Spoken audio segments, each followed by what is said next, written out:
There is an all-white town in South Africa. Can y'all really be mad though? Orania is a whites-only town. Black people cannot live or work here. Every job is reserved for the whites. Every task performed by white people. Continue, because I'm taking notes. It prints its own money, runs its own banks, has its own holidays, and manages its own affairs. No. It sounds like... So when you say handle your own affairs, that means like y'all can have your own police and stuff, right? Just hear me out, y'all. Just hear me out. Why don't we do this? In America, we can call our police the Black Panthers. We grow our own food. We don't gotta worry about the GMO and the fake food and the fake stuff. We don't gotta worry about our water being contaminated by fluoride and heavy metals, so we can open our third eyes and stuff. Instead of church, we have meditation days. We build our houses because we self-sufficient. The kids actually go to school and they can learn things like archery, how to build a fire, how to handle their anger, where they're not being brainwashed, stuck in a society where they're controlled by fear, and learning things that they never take with them as an adult, like X squared plus B squared. On some real stuff, just tell me how y'all did this. I get it, you're not racist, you just don't want to be around black people. Well, I don't want to be in corporate America. The lies of the news, fake food, fake water. On some real spill, who's with me though? Stay dangerous. I've been telling y'all all skin folk ain't kinfolk. And what bothers me is that we still don't have a Black Panther party. I'm completely 100% bothered. TikTok, please don't take this video down. It's for entertaining purposes. It's not real. It's scripted. All of that. So they have released the body cam footage. And I'm not going to watch it because it's going to bring me to a level of wartime. It's going to take me to a level of much anger and much violence of juice strain, juice down. But what's really funny is Black Lives Matter. I get it doesn't fit your narrative, but I should be seeing more than this.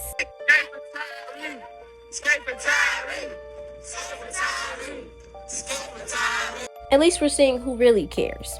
But the EMTs involved in the traffic stop watched him die. 2 EMTs arrived.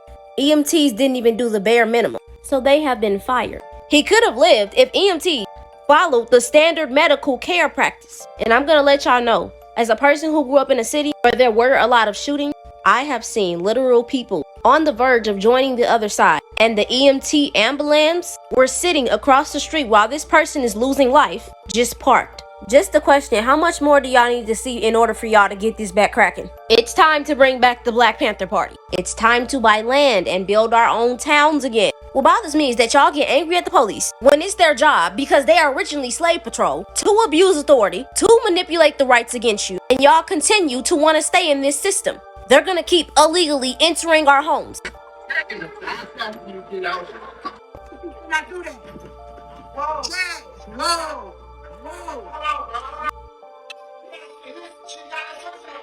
She do not have a search warrant. You don't have a search warrant to come here.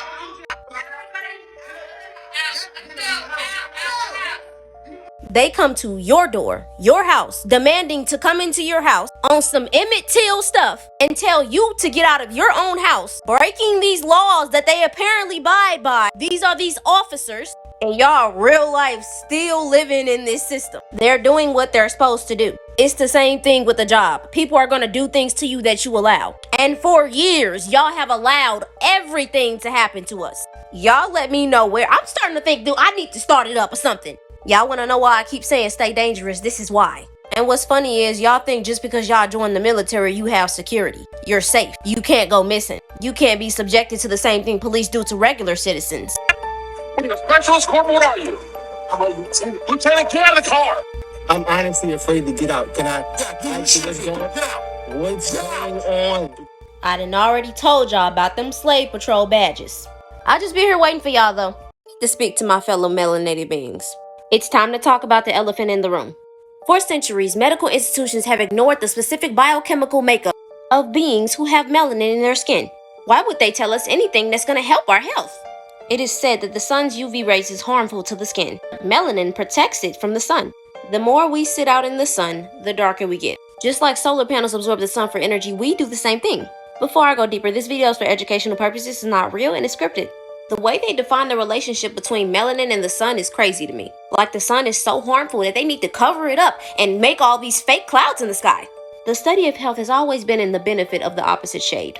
And this video is not to create disunity. It's just something that we can't ignore. That's why they don't teach us about sun gazing, sunbathing, how beneficial, how healthy it is for our bodies. They will never share the importance of the sun to us because it does not benefit them. I mean, come on, think about it like this. The fact that melanin is sold and worth more than gold, and the fact that everybody is forced to care about money, let's monetize our bodies. I saw an article, and I've been seeing this around a lot, that the average black person, has almost $40 million worth of melanin in their body, and they don't incorporate it into our health. Stop the cap. Y'all know how we treat it in these hospitals. And it's the fact that we went to these westernized, whitewashed, authoritized, corrupted places of treatment to fix our bodies that they won't even correctly teach us about how to properly take care of it. I have read books of people who have melanin pigmentation are affected differently with health, food, environment, emotion. We taste differently, we dance differently, produce music differently, all for melanin. And the fact that we are not incorporating melanin into our health is downright illegal to me. I'm getting really bothered that our melanated American families have so many healthcare problems. Give an example of the women. There are too many black women who have fibroids, diabetes, strokes, high blood pressure, and we repeat the same form of treatment with these hospitals that want to take our organs and don't care about our pain levels.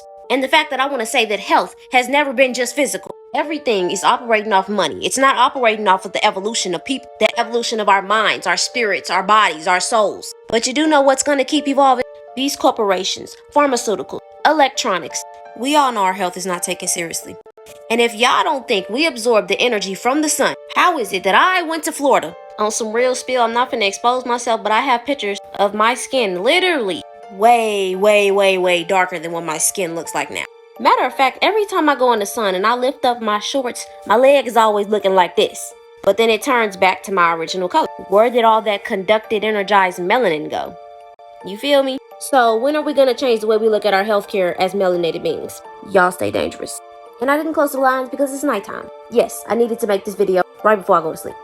And before this video ends, I want to strongly emphasize how damaging and how annoying it is that the healthcare field does not incorporate spirits into health. Emotions affect our physical body, especially people who have strokes because of stress. Disease can occur inside of bodies who carry negative emotions. Everything always starts in your mindset, your emotions that you carry. People who go to the hospitals because they do drugs, drink, telling the doctor to fix it when you know the reason why you're in duress. You drank too much. What led you to drink? Your mind, your feeling. You want to know why hospitals don't help people with their minds? I find it funny that people who are sent to jail, people who drink and overdose and do a lot of things that harm them are not being cured accordingly and sent to these psychiatric places that abuse and dope them up to act normal. It's like making an autistic child take prescriptions because he's autistic. Here's an example from my personal experience. I knew somebody who had a drinking issue. They wouldn't stop no matter how many times somebody talked to them. Kept throwing up every day, all day. Eventually went to the hospital to ask the doctor to fix it. Hospital let him stay there for 2 days and sent him back home. Did they actually help? No. Did they prescribe him with prescriptions? Yes. You want to know why hospitals don't help with the mind? They don't teach about the spirit and how your emotions are very important to pay attention to. Because there's no money if they don't keep coming back. And that's why everybody jokes about there being a cure for cancer, but they just won't release it because there's no money in it. Discovered the holy grail of modern medicine. Why the hell would you keep it buried like this? I'll tell you why. Because there's far more money to be made in treating a disease than in curing it. Why cure someone of cancer in a day if we can treat them for a lifetime and bill them every step along the way? What? That's insane. I rest my case. Y'all stay dangerous.